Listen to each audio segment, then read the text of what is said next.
সিপিডির এই প্রস্তাবনাগুলো আপনারা যেটা দেখবেন, আমরা মূলত প্রস্তাবনাগুলো কমিশন যেভাবে খাতভিত্তিক করেছেন আমরাও সেইভাবে খাতভিত্তিকে উপস্থাপন করেছি এবং তার ভিতরে যেটা খেয়াল রেখেছি যে কোনগুলো আইনগত উদ্যোগ, কোনগুলো প্রাতিষ্ঠানিক উদ্যোগ এবং কোনগুলো পরিচালনাগত উদ্যোগ এইভাবে ভাগ করে দেওয়ার চেষ্টা করেছি।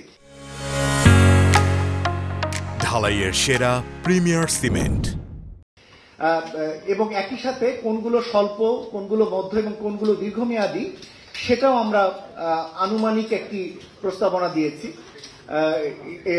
সুবিধার জন্য এবং একই সাথে কোন কোন পাবলিক এজেন্সি বা মন্ত্রণালয় বিভাগ এটার দায়িত্বে সেটাও আমরা এখানে উল্লেখ করার চেষ্টা করেছি। সুতরাং সেই আলোকে আমার ধারণা যে আমাদের এই পুরো প্রস্তাবনাটি তৈরি হয়েছে। আশা করি এই প্রস্তাবনাটি সকলের জন্য একটি গুরুত্বপূর্ণ ডকুমেন্ট হিসেবে কাজ করবে।